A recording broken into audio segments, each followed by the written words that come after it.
오늘 하나님께서 우리에게 주시는 말씀 같이 보겠습니다. 호세아 5장 13절에서 15절까지 말씀입니다. 저와 여러분들이 한 절씩 교독하여서 읽겠습니다. 에브라임이 자기의 중병을 깨닫고 아스리아로 가고 유다는 제 몸에 난 상처를 보고 그 나라의 대왕에게 특사를 보냈다. 그러나 그 대왕이 너희의 중병을 고치지 못하고 그가 너희의 상처를 치료하지 못한다. 내가 사자처럼 에브라임에게 달려들고 젊은 사자처럼 유다 가문에 달려들어 그들을 물어다가 갈기갈기 찢을 것이니 아무도 내 입에서 그들을 빼내어 건져주지 못할 것이다. 나는 이제 내 곳으로 돌아간다. 그들이 지은 죄를 다 뉘우치고 나를 찾을 때까지 기다리겠다. 환난을 당할 때에는 그들이 애타게 나를 찾아 나설 것이다. 아멘. 하나님 말씀입니다. 호세아서에서 하나님께서 호세아를 통해서 하시는 말씀, 이 말씀이 처음에는 호세아의 개인적인 삶을 통하여 비유되게 하시고 그의 삶의 관계를 통하여 느껴지는 감정과 마음들을 이스라엘 백성들에게 이렇게 전달하시는데, 그 이유가 조금 지나고 나면 이제 하나님께서 호세아를 통하여 이스라엘 민족에게 직접 하시는 회개의 말씀, 경고의 말씀으로 이제 쭉 이어져 나가게 됩니다.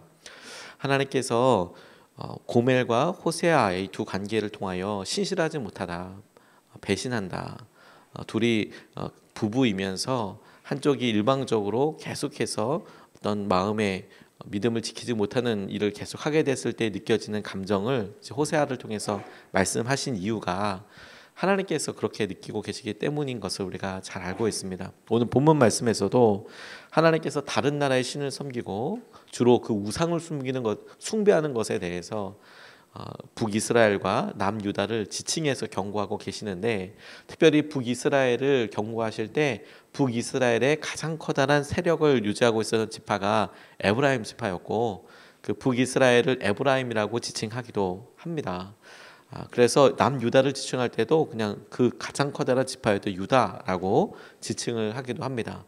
근데 그 북이스라엘도 남유다도 에브라임도 유다도 하나님께서 보시기에 똑같은 경고와 어려움 가운데 있게 돼서 지금 경고하시는 부분들을 우리가 보게 되었는데, 이 부분들을 통해서 우리가 주목하고 좀 같이 기도하고 싶습니다. 첫 번째로 우리가 이 말씀을 통해서 우리에게 적용하여 볼 때 찾게 되는 도전 한 가지는 자기 진단과 관련된 것입니다. 우리는 우리 스스로를 어떻게 평가하고 있느냐, 우리는 우리 스스로를 잘 알고 있느냐, 우리가 언뜻 행동하고 있는 가치 기준과 판단 기준이 정상적이냐, 이것에 대해서 우리가 같이 질문해 보고 싶습니다. 13절 14절에 보면 에브라임이 자기의 중병을 깨닫고 아스리아로 가고 유다는 제 몸에 난 상처를 보고 그 나라의 대왕에게 특사를 보냈다. 그러나 그 대왕이 너희의 중병을 고치지 못하고 그가 너희의 상처를 치료하지 못한다. 내가 사자처럼 에브라임에게 달려들고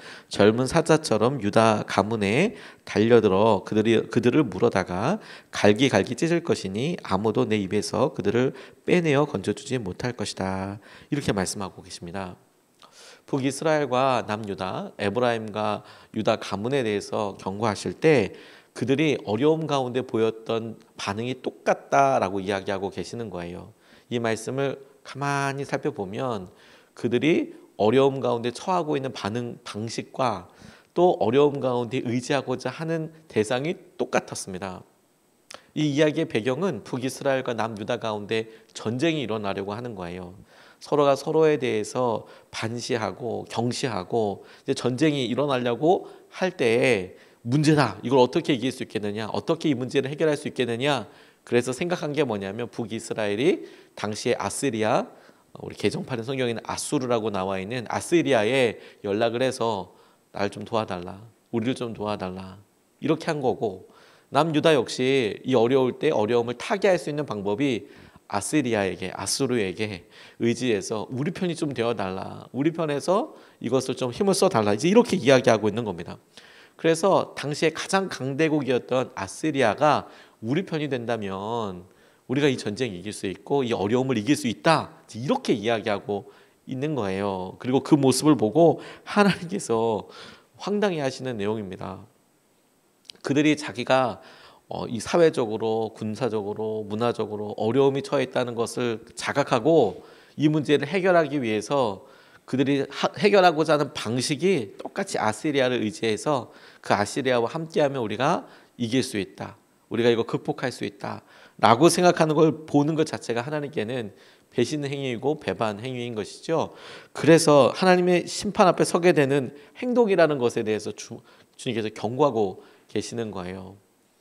그들이 지금 중병이라고 표현하는 이 상황, 어려움이라고 표현하고 있는 상황에 대해서 하나님은 오히려 내가 사자처럼, 내가 젊은 사자처럼 각각 북이스라엘과 남유다를 회복할 수 없게끔 그렇게 더 커다란 고통과 심판을 하겠다, 오히려 이렇게 이야기하고 있는 것이죠.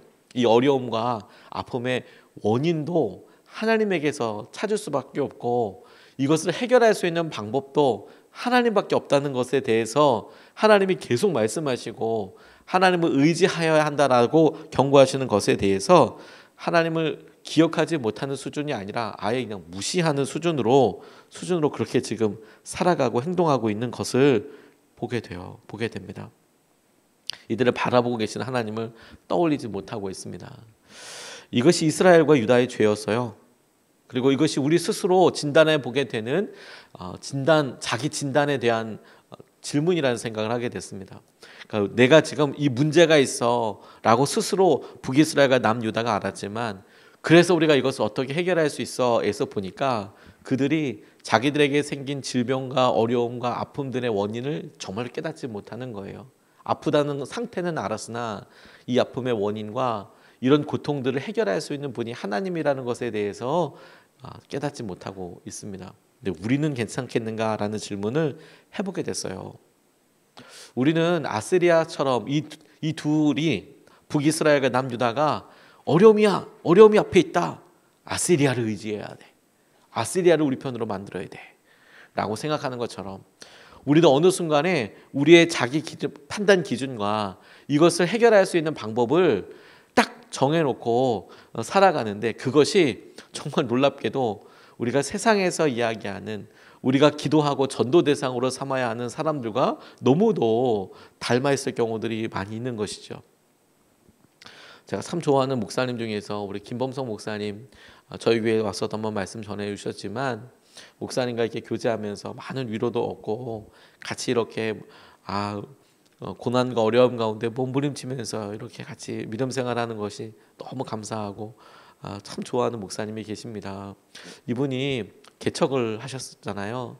그래서 어렵다고 하는데 이제 개척합니다. 그래서 이제 개척을 하고 저희 교회도 이렇게 같이 기도하면서 이루고 있습니다.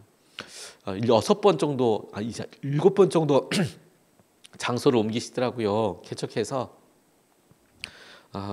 건물을 뭐 마련한 게 아니기 때문에 빌려줄 곳 그리고 사람들을 지인 통해서 이렇게 얻게 되는 가정집, 처음엔 이런 데 시작하다가 지금은 이제 한 장소를 어느 분이 빌려주셔서 꽤 넓은 공간을 사용하고 계신데, 그러다 보니까 교회 장소, 예배드리는 장소가 7번 바뀌더라고요.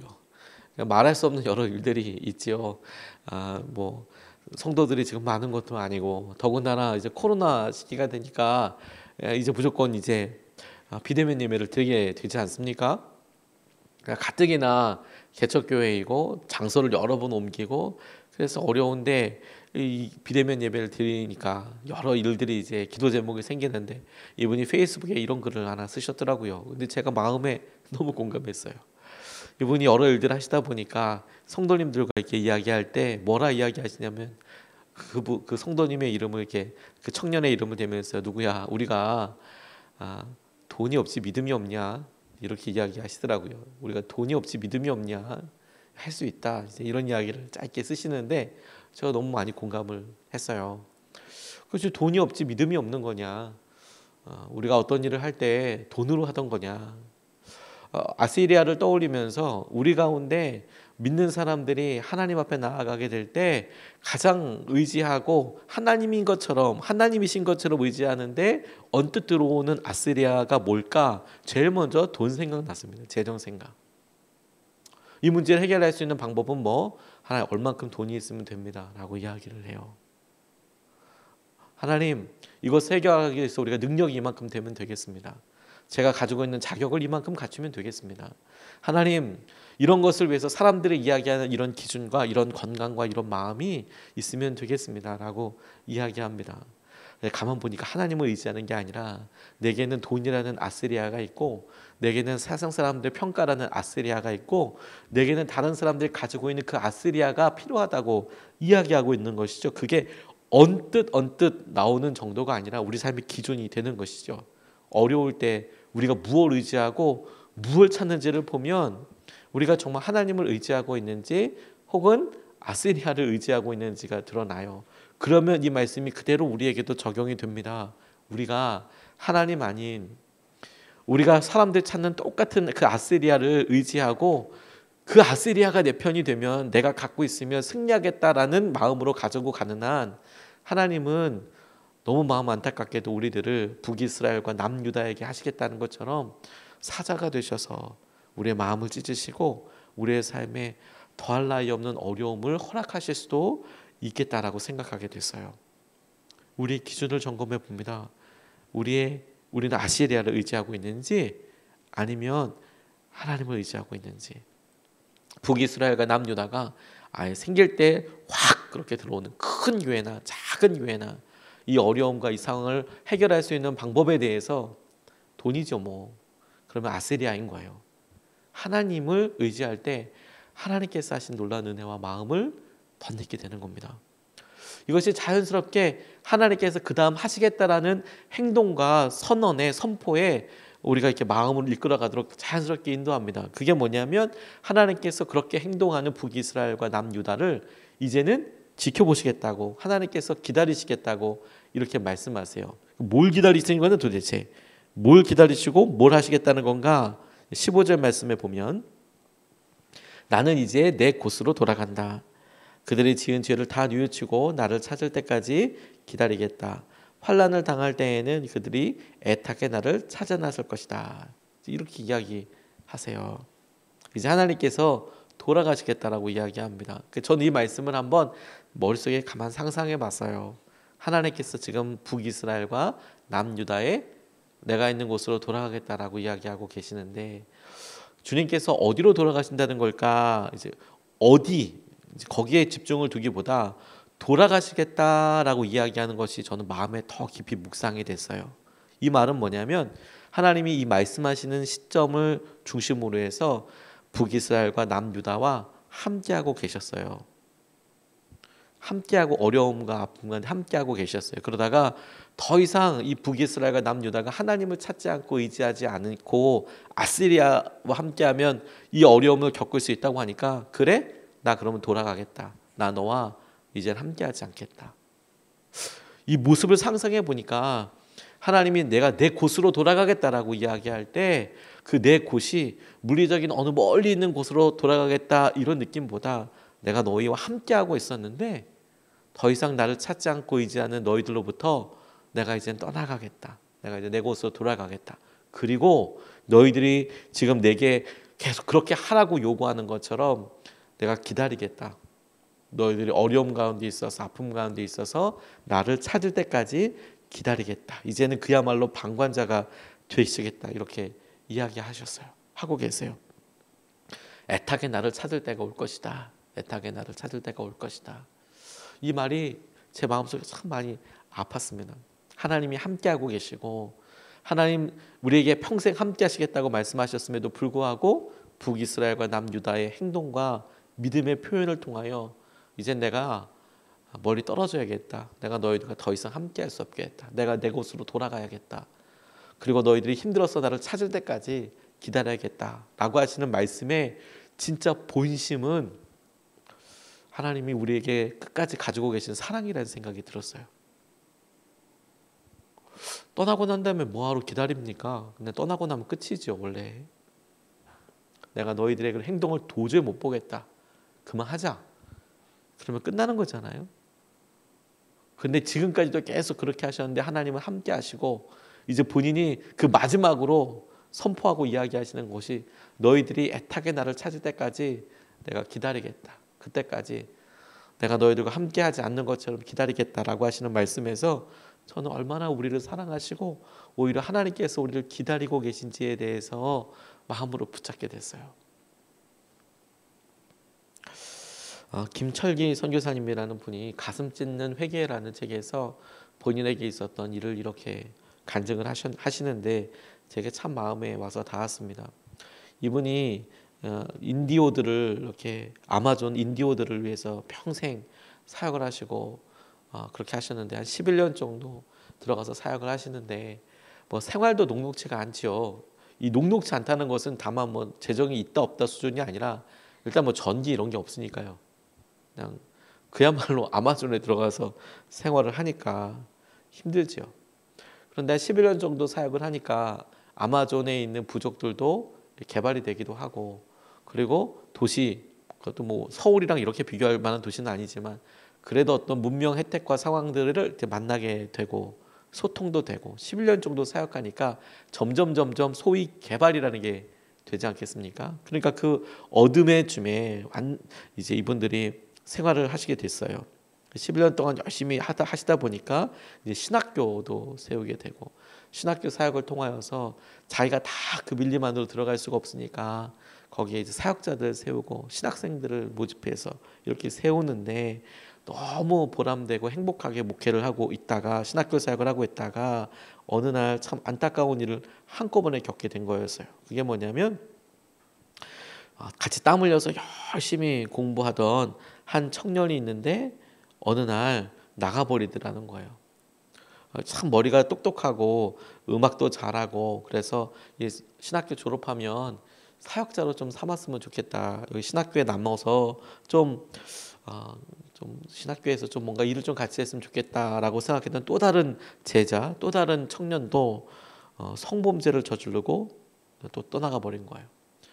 신학교의 명예가 엄청 훼손되는 거죠. 뭐 큰 것도 아니니까 신학교가 뭐 한 수백 명 되는 것도 아니고 수백 명이 있어도 말도 안 되는데 그 조그마한 동네에서 그러니까 진짜 말이 안 되죠. 그리고 그 교회의 중직이었던 여성도가 남편과 이혼하는 일도 이렇게 있었대요. 그것도 너무 안타까운 일이 되는 거죠. 이런 사건들이 소도시에 있는 이 교회에 그리고 이 아마존을 선교하기 위한 여러 과정이 아주 커다란 아픔이고 어려움이 됐대요. 그러니까 그동안에 쌓아온 모든 노력과 헌신의 공든탑이 다 무너지는 듯한 느낌이 들더래요. 근데 이분이 이제 그런 일들을 보고 기도하다가 깨닫게 되신 게 있어요. 주님이 우리 옷을 벗기시는구나. 우리를 잎이 모두 떨어져 앙상한 나무로 만드시는구나. 그리고 묵묵히 이 고난을 받아들이는데 그동안에 본인이 참 이렇게 고백하기 힘드셨을 것 같은데 이분이 이렇게 고백하셨어요. 내가 주님을 사역의 도구로 오해하고 우상 삼던 것을 까발려서 보여주셨으나 마땅히 받을 모욕인 줄 알고 감당하며 죄를 회개했다. 주님은 부족한 선교비 때문에 내가 얼마나 돈을 밝히고 염려하는지를 알게 하셨다. 주님은 우리 인생에서 우리가 두려워하고 염려하는 것들이 세상을 사랑함으로 갖는 우상들임을 가르쳐 주셨다. 마치 양파 껍질을 벗기면 또 껍질이 나오듯 주님은 계속해서 우리의 문제들을 드러내 회개하게 하시고 그것들에 대해 죽게 하셨다. 이제 나는 기도한다. 주님, 내가 한 일이라는 모든 인간적인 선함의 옷을 벗기소서. 그리고 주님께로만 가게 하소서. 이렇게 고백을 해요. 자기가 다른 사람들 믿고 신뢰하고 그래 신학교 그리고 이 선교 사역의 열매다라고 생각했던 사람들이 하나씩 툭툭 무너지는 것을 마음 아프게 마주하고 나니까 그러니까 그것 통해서 주님 앞에 무릎 꿇게 되고 기도하게 되고 나니까 자기가 심지어 하나님의 일을 함에도 불구하고 하나님 본인이 아닌 하나님 자신이 아닌 하나님을 위한 일이라고 하는 사역에 우상처럼 목숨을 걸고 있고 그 일을 하기 위한 수단과 하나님께서 그 일을 하기 위하여 공급해 주신 통로였던 재정에 목숨 걸고 있고 그래서 재정이 채워지면 일을 하는 거고 재정이 안 채워지면 일을 안 하는 거고 이렇게 생각을 하고 있고 사람들 그렇게 의지하고 있고 그래서 더 주님 앞에 나아가고 붙잡게 되었다. 우리가 실제로 우리 삶에서 건강의 어려움이나 재정의 어려움들을 이끌 때 오늘 하나님이 말씀하신 15절 말씀처럼 내가 너희들에게서 내 있는 곳으로 돌아갈 거야 떠날 거야 이런 느낌이 들 때가 막 있는 거죠. 왜 하나님이 다 드러내시는가요? 하나님께서 사라지시고 나니까 우리 가운데 당연하다고 생각했던 영역들에 막 어려움과 아픔들이 막 있어요. 그런데 그럼 그게 끝이냐? 그러면 우리가 이제 망하는 거냐? 아닙니다. 하나님을 찾고 의지하게 되는 데까지가 결론인 거예요. 하나님께서 우리에게 북이스라엘과 남유다에게 너희들 아시리아 그렇게 섬기고 있지. 그래. 내가 있는 곳으로 돌아갈 거야. 내가 이제 너희들과 더 이상 각각 함께하지 않고 내가 떠날 거다. 그런데 내가 너희들 완전 떠나는 건 아니고 너희들 보고 있을 거야. 기다릴 거야. 언제까지? 너희들이 나를 이런 어려움들을 통하여서 찾을 때까지. 이것을 우리가 말씀으로 보면서 삶으로 붙잡아야 될 영적인 원리와 진리가 너무 명확하지 않습니까? 그렇게 기다리지 않고 오히려 주님을 찾아야죠. 주님 앞에 나아가야죠. 하나님 이렇게 어려울 때 더 간절히 주님 앞에 나아가게 하는 거죠. 그것이 주님께서 우리에게 주님을 향한 사랑을 일으키시는 방법 중에 한 가지예요. 주님이 우리를 사랑하시는 방법 중에 한 가지입니다. 오늘도 주님께서 우리를 이끌어 가시고 인도하시는 그 사랑과 도전 가운데 우리가 온전히 붙잡힌 바 되기를 주님의 이름으로 도전합니다. 오늘 두 가지 말씀을 같이 나눴습니다. 첫 번째는 자기 진단을 해보아야겠어요. 우리는 아시리아를 의지하고 있지 않은가? 우리는 모든 것이 아시리아처럼 돈이라는 아시리아가 있으면 해결되겠네. 그리고 그거 가지고 고민하고 있는 건 아닌가? 어느 날 저희도 똑같이 그렇게 됩니다. 교회에서 무슨 일 할 때 돈 있냐? 이거부터 이제 생각을 해요. 근데 여러분 우리가 돈이 없지 믿음이 없는 건 아니잖아요. 믿음으로 할 수 있는 거예요. 믿음으로. 자기 진단을 해보는 겁니다. 우리에게 아시리아 의지하고 있는 건 아닌지 정말 하나님을 의지하고 있는지. 두 번째 그 하나님이 북이스라엘과 남유다에 하셨던 말씀을 가만히 보니 하나님이 지금 가지고 계신 곳은 북이스라엘과 남유다 가운데 계시는 거예요. 근데 막 범죄하고 하나님을 무시하는 걸 보고 내가 나 있는 곳으로 돌아가겠다 이렇게 말씀하시며 너희들 고난 가운데 나를 찾을 때까지 내가 기다리겠다라고 말씀하신다면 하나님 가깝게 계실 때 주님을 더 의지하고 찾으며 하나님 내게 지금 심지어 멀리 계신다고 하더라도 우리의 마음이 낱낱이 드러나는 이 과정 중에라도 주님을 더 찾겠습니다. 주님 우리 붙잡아 주십시오. 우리가 이것을 붙잡고 두 번 나눠서 같이 기도하겠습니다. 첫 번째로 우리가 하나님만 의지하기를 원하십니다. 하나님은 우리가 하나님만 의지하기를 원하십니다. 우리의 영적인 상태를 보게 하시고 우리가 무엇을 의지하는지 하나님께로 더 간절히 나아가게 하십시오. 하나님 우리의 상황을 실상을 보게 해주십시오. 우리가 의지하고 있는 아시리아를 깨버리게 하여 주십시오. 첫 번째로 같이 함께 기도하시겠습니다.